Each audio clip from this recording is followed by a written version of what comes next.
show where I help high-achieving women push their limits, dominate their mindset, and take action towards their goals. It's about to get real, so buckle up and brace for impact. My name is Ashleigh Mayfield, and I am the high-achieving woman. Hey, everybody. Welcome back. So excited to be back with you. First of all, thank you so much just for all the messages, the shares, the tags, all that stuff with the hashtag Ask Ashleigh. I am loving that little segment that I've added to this podcast. So if you want more of it, make sure you're messaging me a question. It could be anything leadership, mindset, business, all of that. Y'all know how I roll. And maybe your question will be featured on the podcast. You never know. But today I want to talk about something that I really don't talk about often. And hopefully it can fill your cup. I know that you are this dominant, high-achieving woman. You are wanting to do all the things. You are wanting to live the best life, and you're probably a little bit of a workaholic like me. And so talking about enjoying the rewards, man, that could be such a bore. Because I think most of us, if we're going to be honest with ourselves, we have this idea like there's always more, and we're driven by that, right? Like as a high-achieving woman, I'm driven by growth. I'm driven by progress. I'm driven by this idea that there's always another level that I can achieve. And I value that. Like that absolutely fills my cup.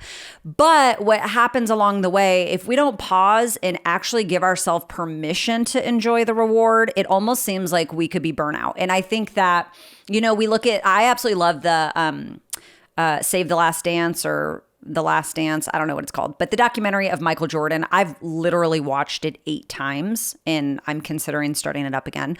But the reality is most of us aren't going to be the Michael Jordans of the world, right? Because they're the greats for a reason. And I've just had to embrace this idea that my responsibility is to be the best version of me, just like your responsibility is to be the best version of you. And when you are in pursuit of the best version of you, you realize that growth is endless. You realize that success is endless. You realize that money is endless. And we want to be able to achieve everything we can while we're on this earth.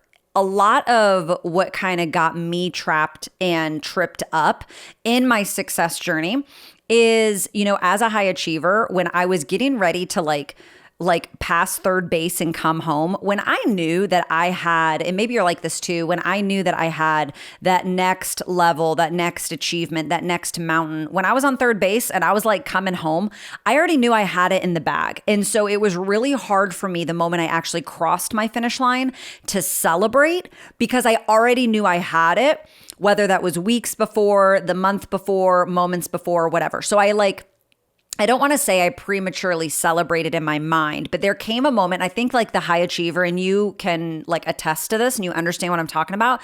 There comes a moment where you've crossed your finish line so many times that you already know when you have it in the bag. You already know when you're rounding third and coming home. You already know when you're about to cross home base.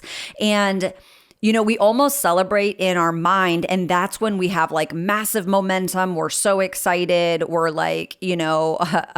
running full power at full throttle. And so when you cross the finish line, it's almost anticlimactic, right? Because you've already had the climax of it. And then you realize there's another level. And it could just be this vicious cycle. I really had a huge aha. And I think I've mentioned this before, either on a podcast or on a Facebook Live, which if you're not following me on Instagram and Facebook, what are you doing? Go ahead and do that too, because who knows? I feel like I'm a different person on every platform. So it's really cool. You get to see all these different personalities. I don't know if I should brag about that, but I really do feel like I kind of bring a different version of myself to each of these platforms and these spaces for the network that follows me there. But I know I've said this somewhere before. I worked really hard in 2020 when the pandemic came. And we all had a level of uncertainty. Some of us still do, right? We didn't know what was going to happen. And all the things that I came into that year wanting to do went to the back burner. And I just had to be the glue in my business. I had to be the glue in my businesses. I had to be the glue in my relationships. And I put my family and my marriage on the back burner. And it wasn't intentional. It wasn't out of spite. It was that I didn't know any better. So I show up all of 2020, given all I can into work, because I didn't want all the hard work that I had done over the last 4 years to go down the tubes with all the uncertainty that, this mass pandemic, this global pandemic brought. And when I woke up in January of 2021, I knew that I needed the year to be different.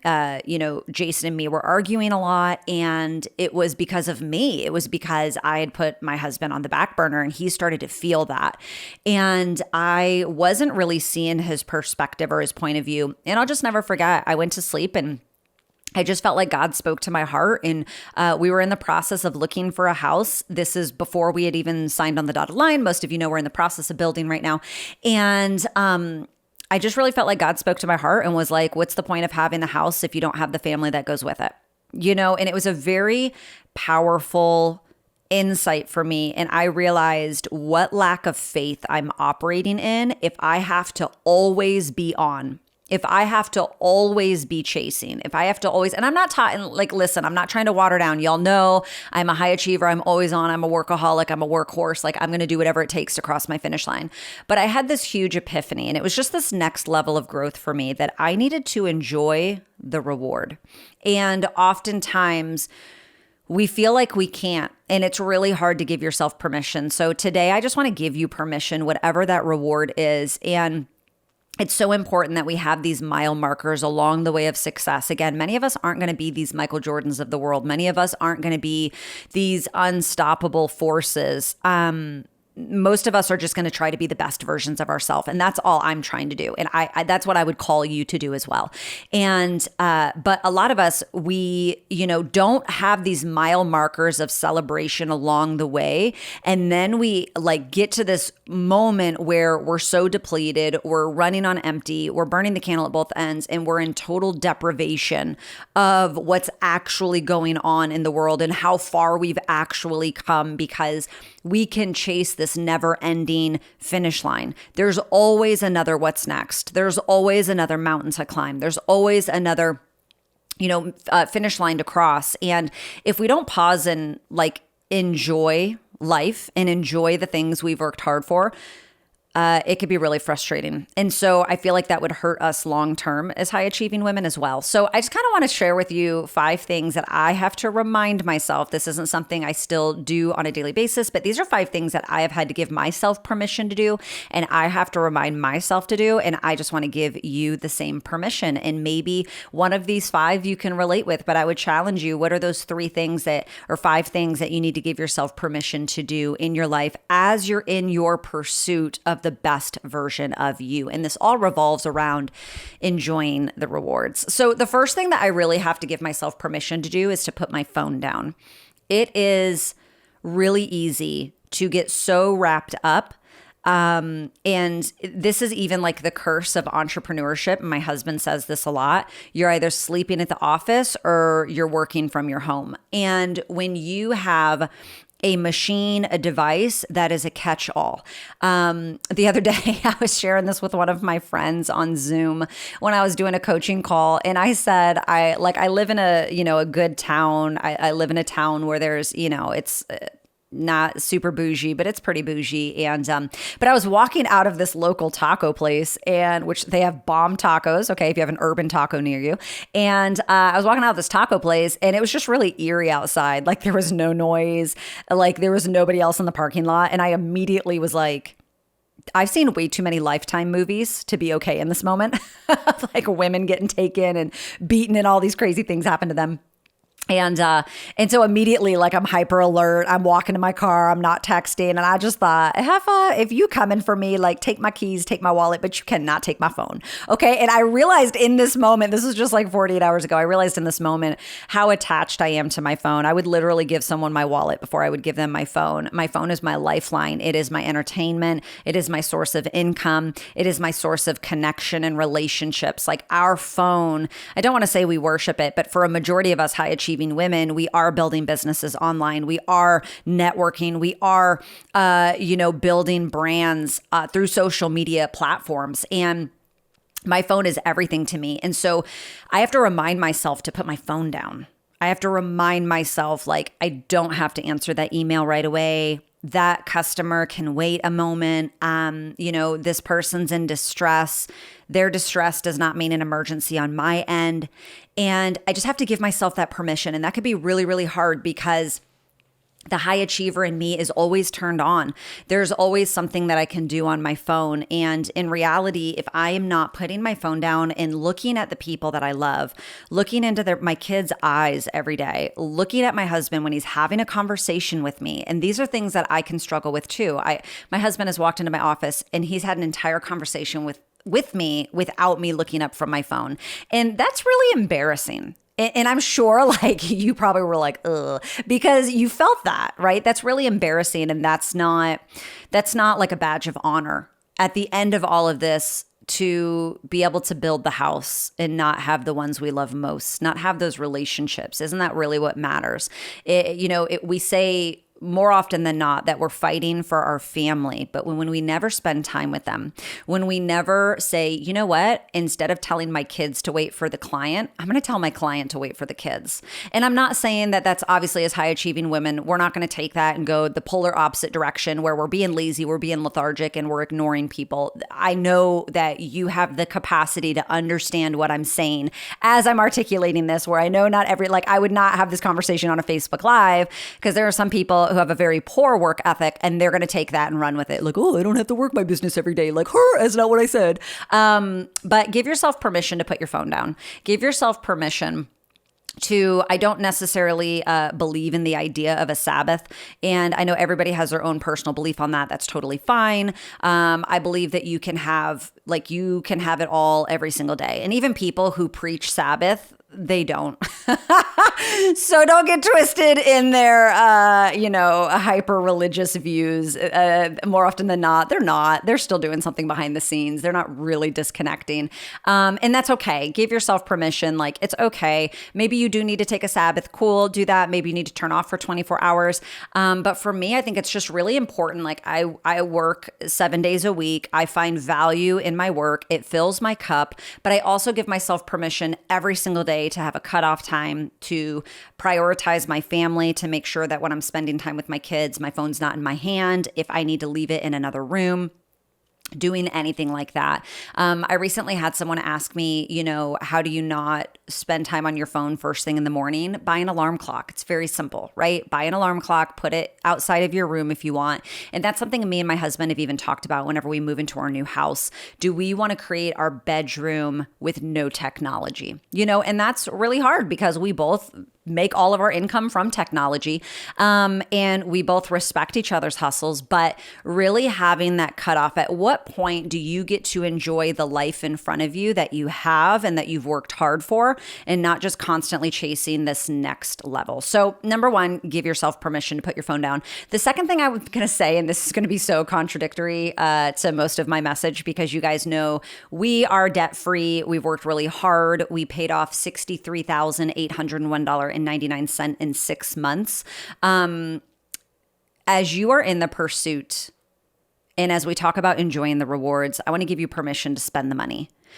This idea that I'm going to lose everything that I've built, this idea that I'm going to go back to zero, that can be like, that's not a healthy mindset. First of all, it's very scarcity and limiting. And I am still constantly working on my money mindset. But this idea that you have to sacrifice until you are in your season of completion can be very toxic. And I do think that there needs to be mile markers along the way, even if you're in your debt-free journey.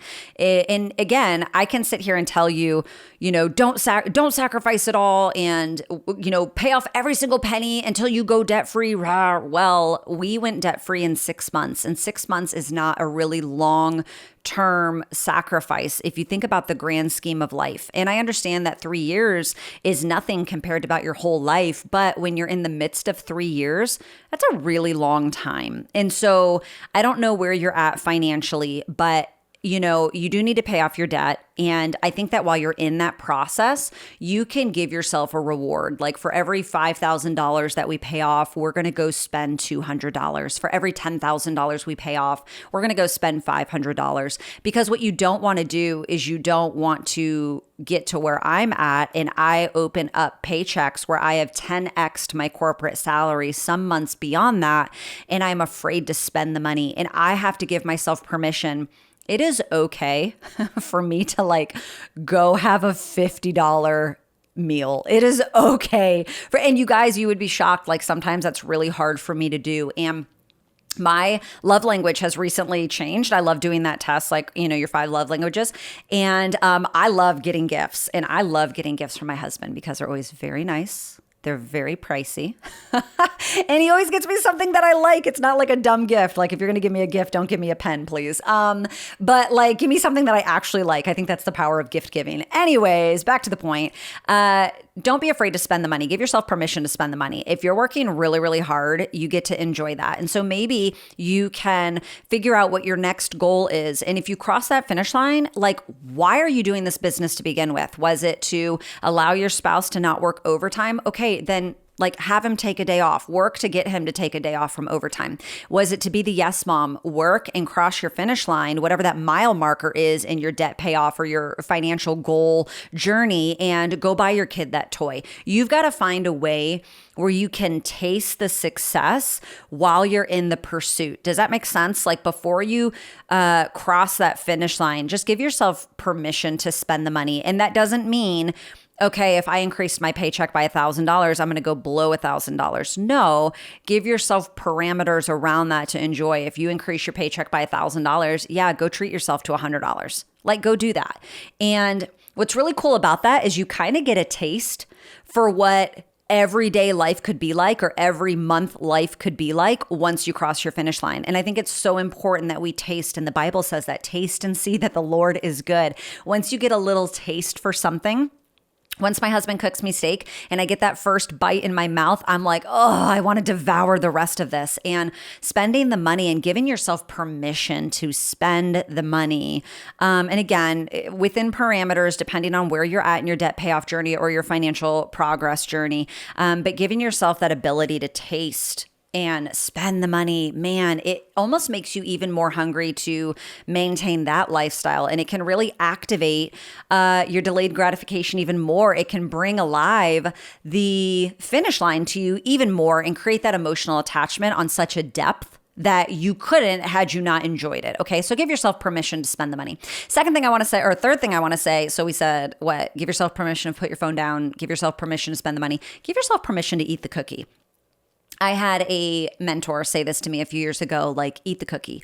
And, sometimes when we are trying to get physically fit, sometimes when we're trying to change our physical being, we think that there has to be total deprivation. We think that, we can't enjoy any of the foods. Like, oh, if I eat this, I'm a failure. If I eat one carb, or, I don't drink, but maybe you think if I have one drink, I'm a failure, which you shouldn't drink. Let me just go ahead and say that. That is poison. You're poisoning your body, but let's move on. But we don't give ourselves to have those moments of food. I know there's probably a lot of mindset around food shouldn't be used as a reward. I have never suffered with an eating disorder. I have never suffered with obesity. So I'm not even going to pretend that I understand that mindset. Food is not an addiction for me. I could go all day without eating. And so I'm not even going to pretend the struggle of what food can be. And this is something my husband says all the time because he's always battling, wanting to get healthier. And he's like, food addiction is really hard because it's not like, cigarettes, you don't need cigarettes, but food, you need food to live, so it's really hard when you are trying to combat. But, no matter where you're at in your health journey, I think a lot of times we do not normalize just feeling good in our own skin. We're always trying to chase tighter skin, less wrinkles, toner skin, less floppiness, fitting into a smaller pant size. And for what? And for who?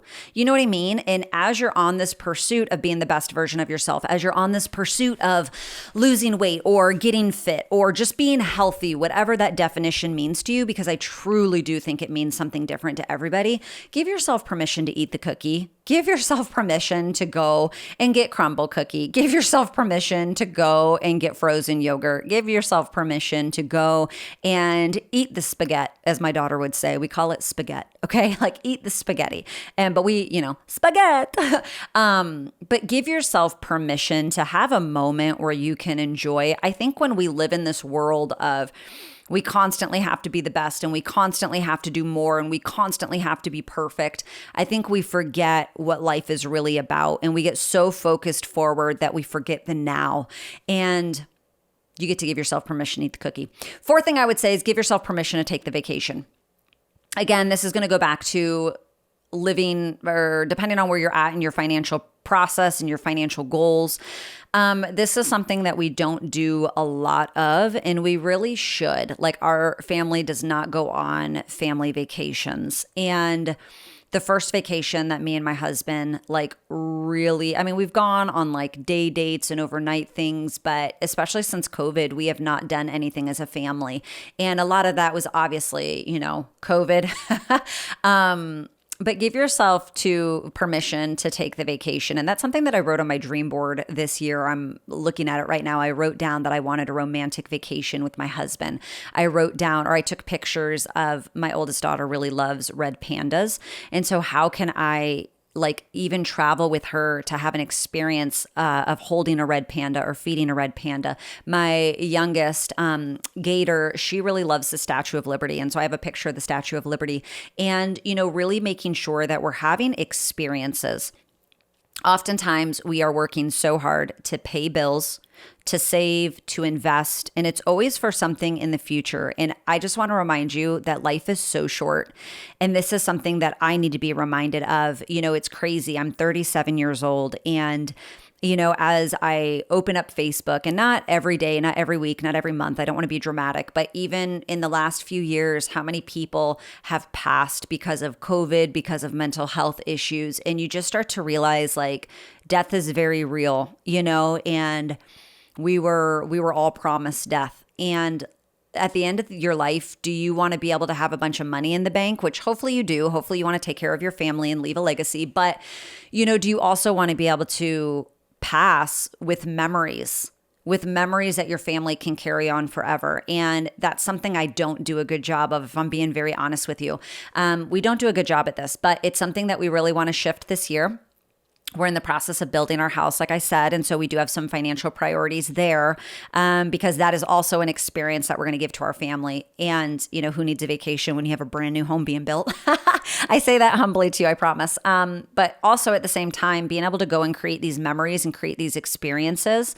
These are the things that I want to do for my children. These are the things I want to do with my husband. These are the things that mean so much to me. I want to be able to see the looks on their faces when we let them know that we're taking them someplace special, and being able to hold those memories and capture that joy in our heart, and give yourself permission to do that. And maybe for you, at the financial level that you're at, that just means being able to take your kids to a one day, I don't know, trip to the zoo, or an overnight trip to a log cabin. Or, it's crazy how much we just assume that these things are going to be pricey and that they're going to cost us so much money until we actually get into looking at it. I remember fighting my husband for so long on getting lawn care. I grew up, and three things that I love because of instant gratification, which is another episode I'm doing, is mowing the lawn, shoveling the driveway of snow, and vacuuming.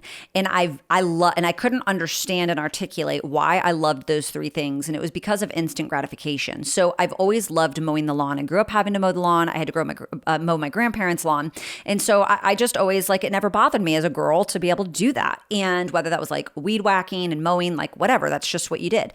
And, so whenever we actually started making money, my husband was like, Ashleigh, you don't have to mow the lawn once a week. And I'm like, Jason, it's an hour of my time. It's 4 hours a month. He's like, yeah, but it's also $75 a month. And when he said it and broke it down, I was like, oh, maybe I could make more money with those 4 hours that I get back but this was, 5 years ago, we had this conversation. We lived in a different part of town. I don't even know what my lawn people cost now. They, could be $150, $200 a month. I don't know off the top of my head. My husband handles all that. But in reality, when you think about that, and you're increasing your income, hopefully the high achieving woman on the inside of you is increasing your income, you realize things aren't really as expensive as I thought they would be. Just in our heads, I had that broke mindset still of, well, that's out of my reach, or this, I need to cut every corner I can to save money, like I can still show up with that mindset. And so I want to challenge you, like, what's that, within a 3-hour drive, overnight experience you could do with your family, and price that out. Price what it would be in gas, price what it would be in food, price what it would be in lodging or an Airbnb or a hotel. And I know those things are like, hotels are out of control right now, gas is out of control right now, but don't let that limit you from taking that experience. And so for me, it's take the vacation, give myself permission to take the vacation. And for you, even what is that experience? Maybe for you, like I said, it's going to the zoo with your kids. Maybe it's being able to go to an attraction or a park, something that you can invest in, something you can reward yourself for. We're talking about enjoying the rewards. And last but not least, did I have 5 already? Put your phone down, spend the money, eat the cookie, take the vacation. Play the video game. This is really interesting to me. And this is you need to adopt this for whatever it is, like give yourself permission, take the bath, give yourself permission to go get a manicure or whatever. For me, it's play the video game. I can tell you that I had this mindset because I build businesses online and I help a lot of high achieving women make an additional stream of income and chase after their dreams and goals in both of my businesses, that if I didn't show myself working 24/7 online, that people would think that I was lazy. And this is still a mindset that I have to combat. This is still a mindset that no, I get to give myself permission to enjoy my day. I get to give myself permission to put my phone down for an hour and play Mario if I want. And that sounds really crazy, but how many of you out there, you have this fear that if your people, if your team, if your leaders, if your employees, if your whomever don't see you working 24/7, that it's going to give them permission to slack. And I just had to flip that mindset. I had to flip that mindset no, you know what? I've worked really hard. I have not. April 6th will be, 2022? April 6th will be my 6-year anniversary of leaving corporate America. I've worked really hard to make multiple 5 figures every single month. I've worked really hard to pay off all of my debt. I'm going to freaking sit my fat tail down and I'm going to play some dang Mario because that fills my cup. And so what is that thing that as you're in your pursuit of greatness, as you're in your pursuit of being the best version of yourself, as you're in your pursuit of being that high achieving woman, what is that thing of enjoyment that you can give yourself permission to do? And people might think, oh my God, you're being lazy, or oh my gosh, you're this or you're that. Let them us talk. Okay, let them talk. But I get to not only sit on the couch and play as much Mario as I want, pending my work is done. And if you complete your work at 11 a.m., this is why I love, my mentor calls it a power list. This is why I love having a task list, though, or your daily method of operations, your DMOs, whatever it is that you call it. Once you are done with that list for the day, enjoy your day. Give yourself permission to not be on 24/7. Things can wait. You get to breathe fresh air, go freaking take a walk, go to the beach, lay out, go get a tan. But what is that thing that you need to give yourself permission for? And for me, it's just playing the video game and not being afraid to document that part of the journey. Because in reality, if you want your business to be successful, you want to show people that you enjoy life too. And I value that. One of my mentors says that. He's like, look, I wake up at 9 o'clock every morning. This whole facade of having to wake up at 4 a.m. to get things done, that works for some people and for others it doesn't. And he's like, I wake up at 9 a.m. and I'll go to the office at 10. And what's super cool is because I don't really consider myself to be an entrepreneur, but because I am a business owner and I have multiple businesses, I guess I am an entrepreneur. I don't know. But because I have this, I get to create my own schedule. I get to say when I work. I do not have to allow other entrepreneurs or successful business gurus or mindset gurus dictate when I work my day. I get to enjoy the reward. I get to set my office hours. And everything outside of an office hour, I'm not going to apologize for. I'm not going to apologize if I ended my day at 6 o'clock and you tried calling me at 8 and I ignored your phone call, but you see me playing Mario. I'm not going to apologize for that. And I've had to give myself permission for that because there's always someone that needs me. I mentor, coach, lead, guide thousands of women. There's always someone that needs me. And many of you, I'm your virtual mentor. There's always another message to open. There's always someone in my filtered folder. There's always a comment I have to respond to. There's always a phone call that I need to call back. There's always another.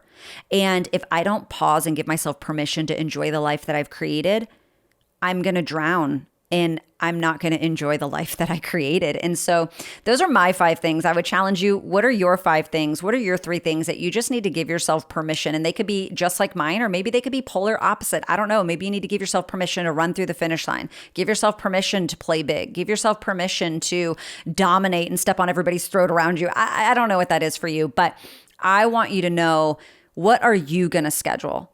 What's that reward that you're going to schedule? And maybe it's not something that you deserve now or that you've earned now, right? But maybe it's something that you're going to schedule. When I cross this next finish line, I'm going to enjoy the reward. When I cross 3 finish lines from now, I'm going to enjoy the reward. And everybody is so different. So I don't want to set a parameter on you because there's so many different high achieving women at different levels. But I do want to challenge you. Schedule it, enjoy it, taste and see that it is good, and then freaking keep going for more. I love you guys. Talk to you next time.